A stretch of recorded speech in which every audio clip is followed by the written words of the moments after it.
नमस्कार दोस्तों, मैं हूं राज शर्मा। आप देख रहे हैं यूट्यूब चैनल हाईवे नाइट।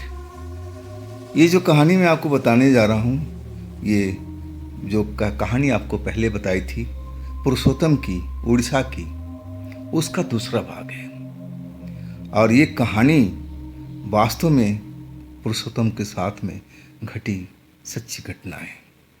तो चले आज के भाग में। दोस्तों, मैं उस लड़की को अपने स्कूल में रात के टाइम हर रात इंतज़ार करता था। मुझे यकीन था कि लड़की ज़रूर आएगी और उसके परिवार वाले अब आने नहीं दे रहे। लेकिन लड़की कौन सी गांव की थी, कहाँ की रहने वाली थी और मैं कैसे ढूंढूं उसको? वो मेरे दिल को भा चुकी थी। मैं उससे अब प्रेम करने लगा था। लेकिन जो तांत्रिक बाबा थे वो कहते थे कि उस लड़की से दूर रहो। अगर वो तुम्हें नज़र भी आए ना तो तुम उससे पीछा छुड़ा लेना। वो लड़की चुड़ैल है, एक आत्मा है। लेकिन मैं इन चीज़ों पर विश्वास करता ही नहीं था। मुझे यकीन था कि वो कोई आत्मा नहीं है, ना कोई चुड़ैल है। वो एक साधारण सी लड़की है, हाड़ मांस की बनी हुई। और मैं उसके साथ कितनी रातें गुजार चुका था। मुझे ज़रा भी अगर लगता संभावना कि हाँ कोई चुड़ैल है तो मैं ज़रूर पहचान जाता। लेकिन वो तो हाड़ मांस की बनी हुई एक साधारण सी लड़की थी। मैं उसके प्यार में अब पागल सा हो चुका था। मेरे काम में मन नहीं लगता था। मेरे अब मालिक आ चुके थे। लेकिन मैं हमेशा उसी लड़की की यादों में खोया रहता था। कई बार मेरे से गलती हो जाती थी। मालिक जो स्कूल के थे वो मुझे डांटते थे कि पुरुषोत्तम, गाड़ी देख कर चलाया कर, देखा अभी ठोक दिया होता। और मैं सपने से बाहर निकला था और माफ़ी मांग लेता था कि मालिक गलती हो गई, आगे नहीं होगी। फिर मैं सचेत हो जाता। लेकिन वो दिल में जो लड़की समाई हुई थी वो निकल नहीं पा रही थी। रात के मैं उसको आने के इंतज़ार करता रहता था। आज जरा सा भी आहट होती थी, मुझे लगता था कि वो लड़की सीढ़ियों से आ रही है। अब मैं दौड़ के सीढ़ियों के पास खड़ा हो जाता था। जैसे ही वो आए मैं उसको गले से लगा लूँगा, लेकिन नहीं आई वो। कभी कभी वहाँ पर एक काली बिल्ली सीढ़ियों से आती थी और मुझे लगता था कि वो लड़की भी ज़रूर आएगी। लेकिन कब आएगी कुछ मालूम नहीं। उस लड़की को मैं कहाँ ढूंढूं? आसपास में ना जाने कितने मोहल्ला, कितने घर थे। किस घर की लड़की है? कोई मुझे ढूंढते हुए पागल ही तो कहेगा। ना तो मैं उसका नाम जानता था, किसके घर की है मैं वो भी नहीं जानता था। आज तक मैंने उसका नाम भी नहीं पूछा। तो लोग तो मुझे पागल ही कहेंगे ना। और मैं चुपचाप रहता। अब गार्ड से भी मैं ऐसी कोई बात नहीं करता था। वो गार्ड मुझसे अब मस्ती करता था और मेरे कान में आके बोलता, क्या वो रात में लड़की आई थी दोस्त? मैं हंस देता और कहने लगता कि क्यों, मैंने तुम्हें तो मजाक किया था और तुम सच्चा मान के। और तब वो झेप जाता, कहने लगता, नहीं मैं जानता था पुरुषोत्तम कि तुम झूठ बोल रहे हो, मुझे यकीन था। अब फिर बात पलट जाती और इस तरह करते करते 15-20 दिन और गुजर गया था। मुझे पक्का यकीन था कि वो लड़की ज़रूर आएगी। मैं उसी रात को बेसब्री से इंतज़ार कर रहा था, लेकिन लड़की नहीं आई। 1 महीना गुजर गया था, लेकिन लड़की का कहीं अता पता नहीं था। मैं दिन भर मालिक के साथ कार चलाता रहता और रात को स्कूल में सोता था, खाना ढाबा पर खाता था। और एक तरह से मैं दीवाना हो चुका था उस लड़की का। मुझे लगता था कि अभी आ जाएगी, अभी आ जाएगी, ज़रूर आएगी। लेकिन ऐसा हो नहीं पाता था।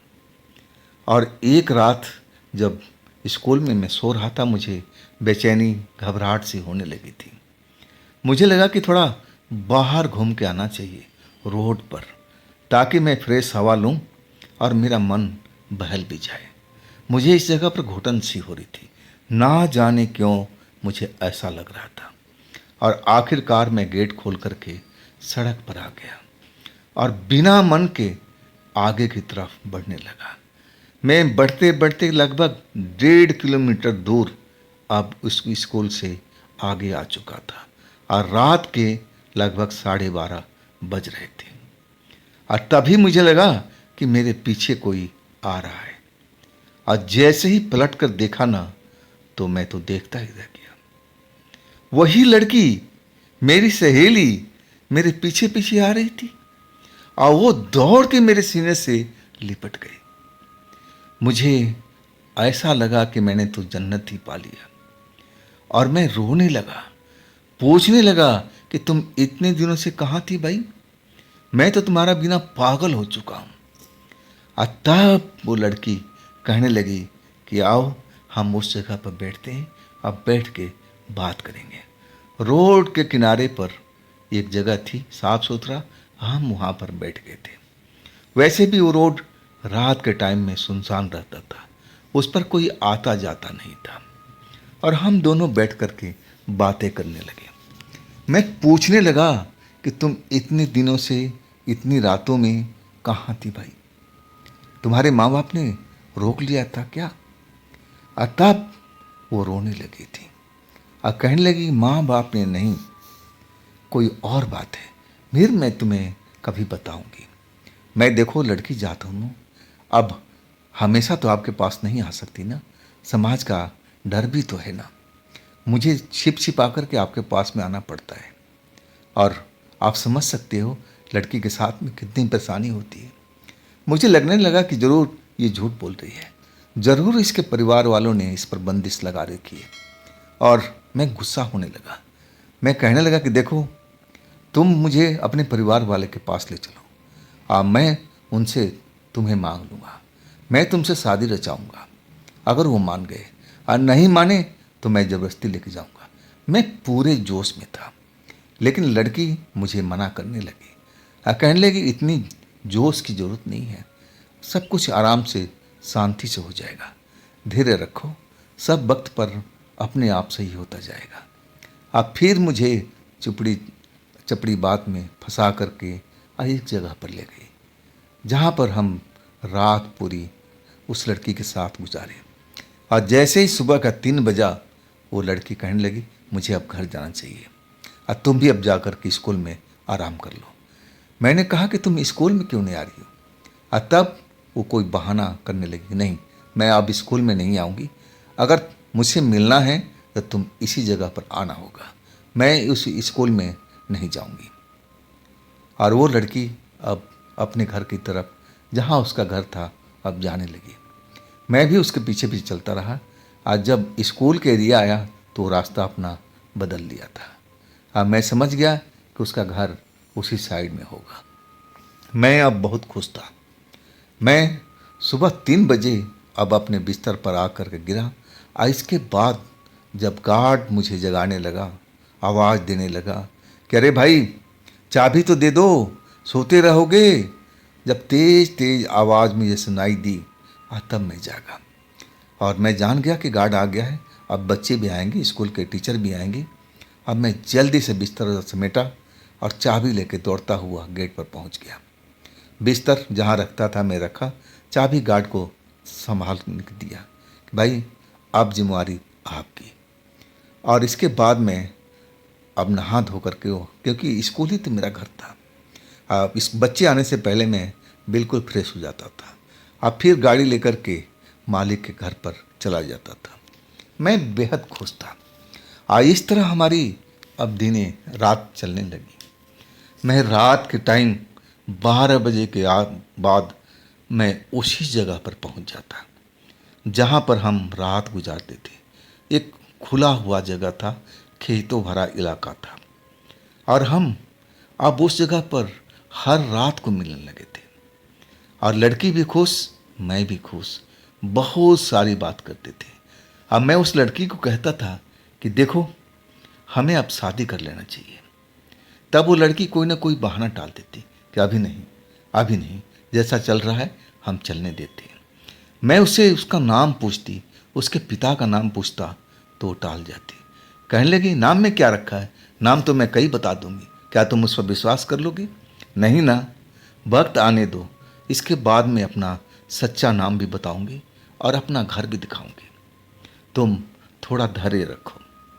और मैं सोचने लगा कि लड़की तो आ ही रही है, चलो अब ऐसे ही चलने देते हैं। लगभग 2 महीना अब गुजर रहा था और एक एक बार मैं गाड़ी लेकर के जिधर तांत्रिक का घर था ना, उधर मैं जा रहा था और तांत्रिक मुझे रास्ते में मिल गया। वो मुझे पहचानता था और आवाज़ दी थी, अरे बेटा रुको रुको। और मैंने गाड़ी का ब्रेक लगा दिया। तांत्रिक कहने लगा, बेटा तुम आगे जा रहे हो ना? मैंने बोला हाँ, आ जाइए, आगे छोड़ दूंगा मैं आपको। और वो हमारे बराबर के सीट पर बैठ गया और फिर हमारी उनसे बातचीत शुरू हो गई। और वो मेरे चेहरे की तरफ देख करके कहने लगा, बेटा अब देखो पहले से तुम्हारी रंगत भी बदल गई है और तुम अच्छा भी दिख रहे हैं, नहीं तो तुम्हारा चेहरा एकदम पीला पड़ चुका था बेटा, और तुम मौत के मुंह से वापस आए हो। मैं कहने लगा कि बाबा इसमें डॉक्टर का बहुत बड़ा रोल है। वो दवाई ज़रूर दिया था लेकिन दवाई में थोड़ा वक्त लगता था।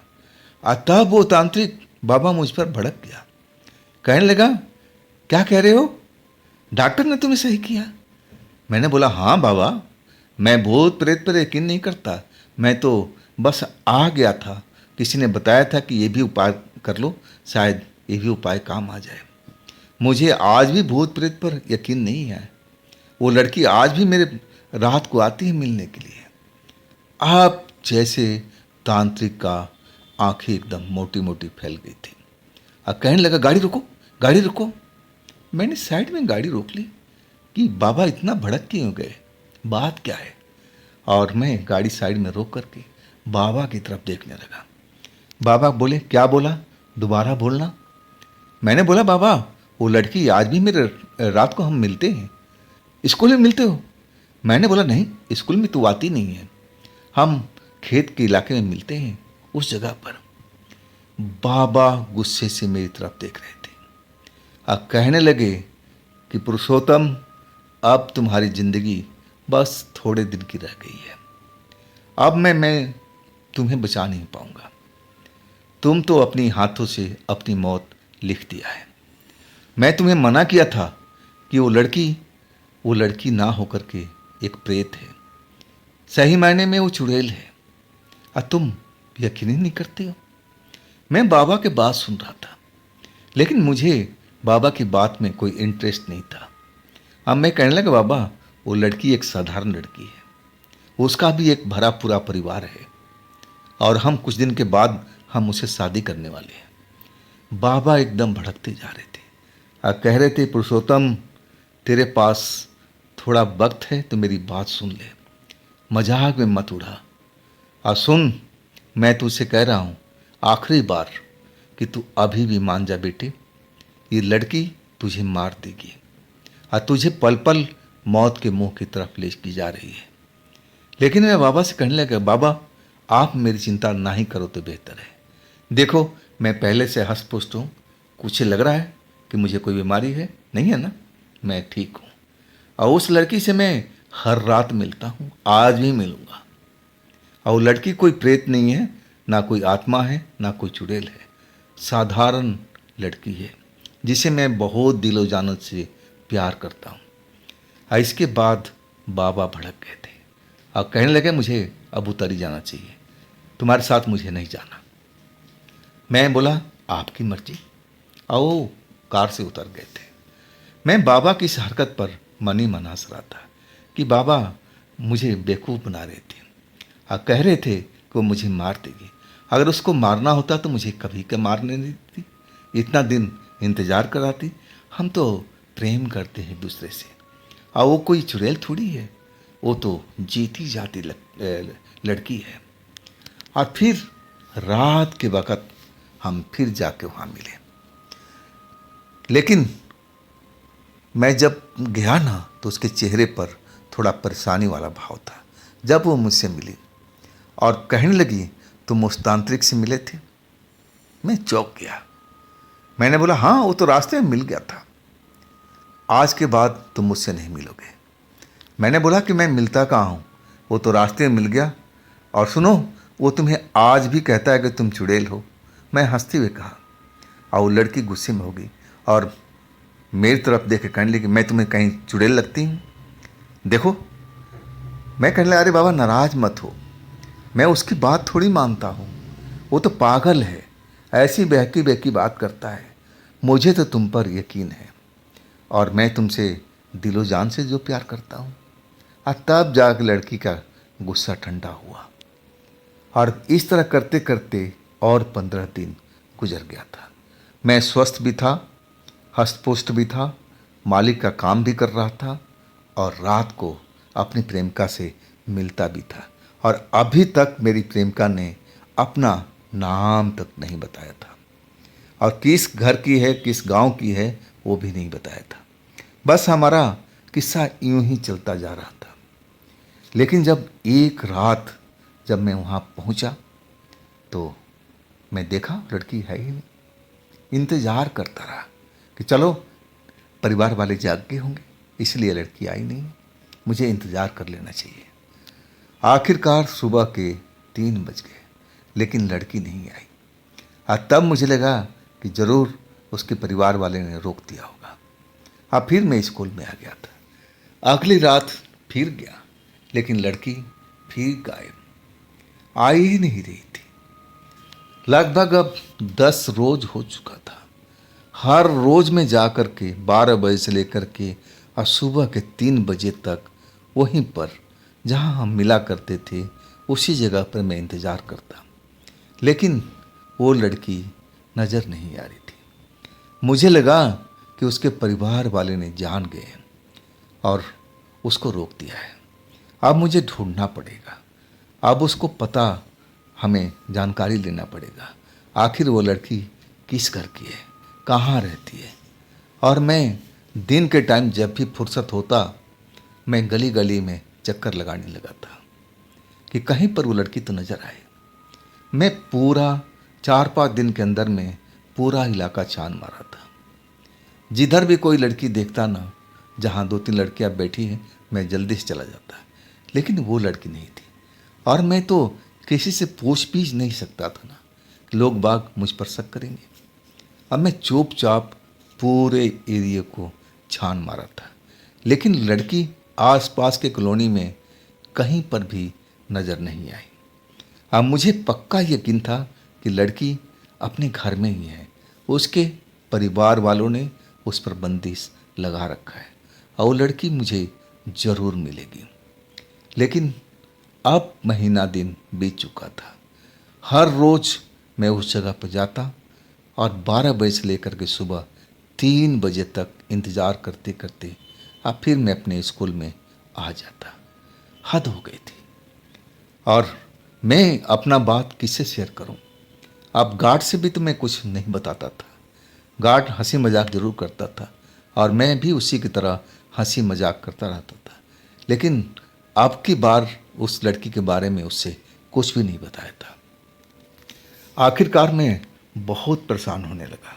अब तो मेरी रातों की नींद उड़ चुकी थी और मैं अब रात के टाइम में उस एरिया में तो जाता भी था और उस एरिया से मैं और आगे पीछे घूमने लगा कि कहीं पर लड़की मिल जाए। और आखिरकार वो लड़की उस जगह पर तो नहीं, उससे थोड़ा आगे चल करके मुझे एक ट्यूबवेल के पास पे बैठी हुई मिली। वो बहुत उदास थी। जब मैं उसके पास पहुंचा ना तो वो रोने लगी। मुझे उसको रोना देख समझ में नहीं आ रहा था। मैं तो खुद उसको काफ़ी दिनों के बाद देखा था। मुझे तो खुद रोना आ रहा था कि आखिर ये लड़की इतने दिन कहाँ थी, क्या हुआ इसके साथ में। मैं सब कुछ पूछने लगा और तब वो लड़की कहने लगी कि सुनो, आप जिस तांत्रिक की बात करते हो ना, उस तांत्रिक ने मुझे एक तरह से मुझ पर जादू टोना कर रखा था और वो नहीं चाहता है कि मैं आपसे मिलूं। मैं जब भी घर से निकलने की कोशिश करती हूँ और वो जादू टोना उसके मेरे ऊपर लग जाता है और मैं चाह करके भी आपके पास नहीं आ सकती। तो उससे कहो कि अपना जादू टोना वापस ले ले। मैं तो गुस्से में अंगार बन चुका था। अब कहने लगा कि उस तांत्रिक की इतनी हिम्मत कि वो मेरी गर्लफ्रेंड पर कोई जादू टोना करेगा। ये जादू टोना होता है क्या? ये तो झूठ मूठ की बातें हैं। मैं तो इन पर यकीन भी नहीं करता, लेकिन हमारी प्रेमिका कह रही थी तो मुझे मानना ही पड़ा। मैं कहने लगा कि ठीक है, मैं तांत्रिक से बात करूंगा, लेकिन अब हम मिलने का स्थान बदल देते हैं। अब फिर हमने एक नया स्थान चुना था जहाँ पर किसी को वैसी भी खबर नहीं थी। अब नए स्थान पर हम मिलने लगे थे और इस तरह करते करते और 1 महीना बीत चुका था। और तब मुझे कुछ परेशानियाँ शुरू हो गई थी। वो परेशानियाँ पहले की तरह थी। शरीर पीला पड़ने लगा था, भूख नहीं लगती थी, जैसे लग रहा कि पुरानी बीमारी अब लौट आई है। और मैं चलने में थकने भी लगा था और ऐसी हालत हो गई कि मुझे 10 कदम चलना पड़ता तो शरीर थक जाता था। और मेरे जो मालिक थे मेरी हालत देखकर कहने लगे कि पुरुषोत्तम, पहले तुम अपना इलाज कराओ। और नौकरी तो तुम्हारी बरकरार है ही, लेकिन तुम्हारा शरीर ठीक नहीं है। आज तुम जाकर डॉक्टर से मिलो और अपना इलाज उपचार कराओ। आज जब तुम स्वस्थ हो जाओ तब नौकरी पर आ जाना। अब मेरे पास में कोई चारा भी तो नहीं था। मैं उसी डॉक्टर के पास जाने लगा और वो देखते ही मुझे कहने लगा कि तुमने परहेज नहीं किया ना, जॉइंटिस दोबारा लौट आ चुका है। अब फिर से तुम्हारा टेस्ट करना पड़ेगा, इलाज करना पड़ेगा। मैंने बोला डॉक्टर, जो करना है करो, मुझे स्वस्थ कर लो, मैं तो एकदम कमज़ोर होता जा रहा हूँ। और आखिरकार डॉक्टर ने टेस्ट कराया तो उसमें कुछ निकला ही नहीं, जॉइंटिस था ही नहीं। लेकिन फिर भी वो दवाई देने लगा, कहने लगा कि ये दवाई खाते रहो और तुम एक दिन सही हो जाओगे, जैसे पहले सही हुए थे। लेकिन परहेज जरूर रखना खाने पीने में। लेकिन अब मैं ऐसा हालत हो गया था कि उस लड़की के पास भी नहीं जा रहा था। स्कूल में वो लड़की आती भी नहीं थी, ना जाने क्यों। और धीरे धीरे मेरा सेहत और बिगड़ने लगा था। और फिर वही गार्ड बोला, देख भाई, तुझे उसी तांत्रिक के पास जाना चाहिए, जा कर के एक बार इलाज तो करा ले, चेक करा ले। हो सकता है तेरे पर कोई जादू टोना लगा हो, कुछ और बात हो। दवाई जब काम नहीं कर रही है तो इसका मतलब कुछ अलग ही है, एक बार जाकर मिल तो ले। लेकिन उनसे तो मेरा झगड़ा हुआ पड़ा था। मैं इसलिए जा नहीं रहा था। लेकिन अब हिम्मत जुटा करके, नहीं चलो एक बार मिल ही लेते हैं। और वो तो पैसे पर काम करने वाले लोग हैं, पैसा दिखाऊंगा तो ज़रूर मान जाएंगे। और वही हुआ।